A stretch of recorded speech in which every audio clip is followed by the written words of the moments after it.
Assalamualaikum warahmatullahi wabarakatuh. Sebelumnya izin memperkenalkan diri, nama saya Michelle, NPM 2015061018 dari kelas PSTJ. Di sini saya akan menjelaskan apa itu repositori Linux dan beberapa repositori lokal yang ada di Indonesia. Dan juga di akhir video saya akan menjelaskan pendemoan atau pengaplikasian cara untuk mengubah repositori Linux di sistem operasi Linux yang saya miliki. Baiklah, kita mulai langsung. Jadi untuk pengertian repositori itu adalah lokasi penyimpanan atau tempat sistem untuk mengambil dan menginstal pembaruan dari aplikasi sistem operasinya. Jadi setiap repositori ini merupakan kumpulan perangkat lunak di host dan di server dan dimasukkan untuk digunakan untuk menginstal dan memperbarui paket perangkat lunak pada sistem operasi Linux. Jadi kalau mudahnya si repositori ini seperti tempat penyimpanan berbagai software yang nantinya bisa dicari dan diinstal dari dari sistem operasi Linux seperti Play Store kalau di Android gitu. Kemudian ini ada beberapa repositori yang ada di Indonesia. Yang pertama itu ada kebopens.ac.id, kemudian ada kartolo.sby.datautama.net.id. Jadi untuk repositori ini ada 5 kategori.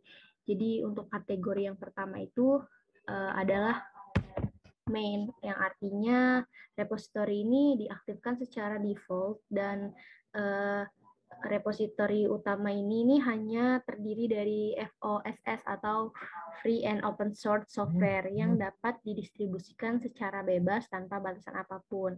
Kemudian untuk main sendiri itu tuh didukung sepenuhnya oleh pengembang Ubuntu-nya. Kemudian ada Universe. Jadi kalau Universe ini terdiri dari perangkat lunak free dan open source juga, tetapi Ubuntu itu tidak menjamin update keamanan reguler untuk perangkat dalam kategori ini. Kemudian ada Multiverse. Jadi kalau Multiverse ini bukan free and open source karena ada masalah lisensi dan hukum. Jadi Ubuntu tidak dapat mengaktifkan dan menyediakan perbaikan dan pembaruannya. Kemudian ada Rustrik. Di sini Ubuntu itu menyediakan perangkat lunak yang free dan open source, tapi tidak selalu mungkin, khususnya ketika menyangkut perangkat keras pendukung. Jadi repositori ini terbatas dan hanya terdiri dari driver berpemilik gitu.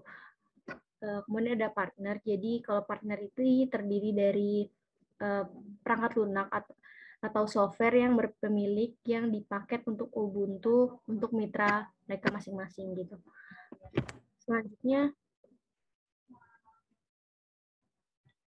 Selanjutnya ada mirrorpoliwangi.ac.id, kemudian ada dari PT Bisnot Gio Nusantara, dan ada juga dari Telkom University, dan yang terakhir ada dari Universitas Jember.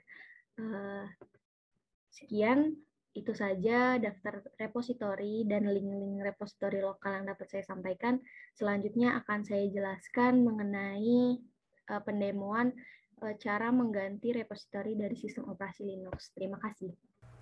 Jadi di video ini saya akan mendemokan cara mengganti repositori dari sistem operasi kita atau sistem operasi Linux Ubuntu ini. Jadi untuk langkah yang pertama kita itu buka dulu terminal. Kemudian kita masuk ke superdo admin dan di sini kita diminta untuk memasukkan passwordnya.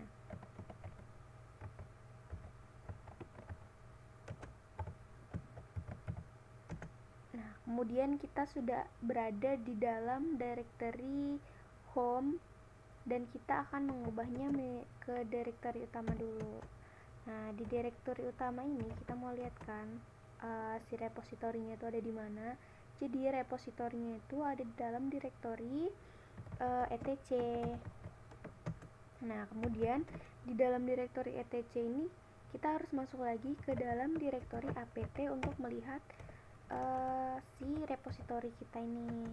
Nah, kemudian kita ls. Nah, repositorinya itu ada di dalam source list. Nah, untuk melihat isinya kita itu dapat mengetikkan more sources list. Kemudian ini adalah repositori dari sistem operasi kita. Jadi dapat kita lihat di sini. Nah, di dalam sistem operasi ini ada 5 kategori, yaitu yang pertama main, kemudian ada universe, kemudian ada multiverse, dan ada restricted. Nah, jadi untuk main sendiri itu artinya kayak repositori yang diaktifkan secara default, dan ini nih merupakan repositori utama gitu. Ini nih repositori main ini artinya repositori yang resmi gitu loh.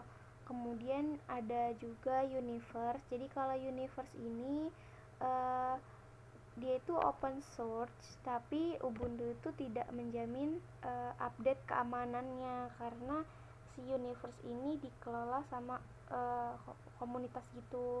Kemudian ada multiverse. Jadi multiverse ini berisi perangkat lunak yang bukan FOSS atau free dan open source karena masalah lisensi dan hukum. Jadi di kategori ini Ubuntu tuh tidak mengaktifkan open source dan tidak mengaktifkan repositori ini secara default. Jadi ini nih kalau yang multiverse ini tidak open source gitu intinya. Kemudian ada restrict ini nih artinya dia ini berasal dari sumber yang tertutup tapi dia juga open source gitu. Ini ya, ini ada universe, ada main, ada multiverse gitu. Kemudian di sini kita diminta untuk menambahkan sistem operasi Ubuntu atau repositori dari internet atau dari materi yang sudah saya buat sebelumnya. Jadi di sini kita ketikkan dulu nano source list. Maaf ya guys, ini salah. Jadi nano source, saya salah baca ternyata guys. Nah, kita lihat di sini kita sudah bisa menambahkan repositorinya. Jadi saya sudah punya sebelumnya, ini ada di dalam PPT saya. Jadi di sini saya mau pakai repositori dari kartolo.sby.utama.net.id. Ini repositori lokal ya guys. Nah, kemudian kita langsung aja klik kanan dan paste. Tada, udah selesai. Kita langsung ctrl-x aja exit, kemudian kita save. Kemudian kita bisa langsung update ini si repositorinya, karena kan kita sudah menambahkan. Kalau ditambahkan itu berarti kita harus diupdate dulu dong, biar kita tahu kalau ininya di repositori yang baru. Jadi kita update itu dengan mengetikkan sudo apt install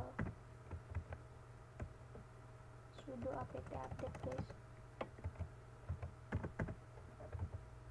Nah, ini kita langsung aja, dia lagi working, kita tunggu.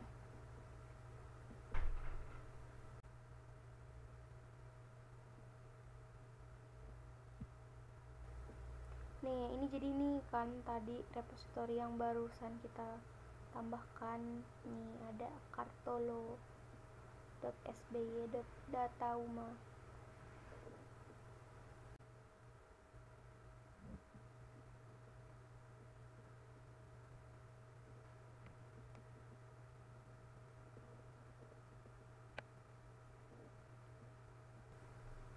Jadi ini setelah selesai diupdate.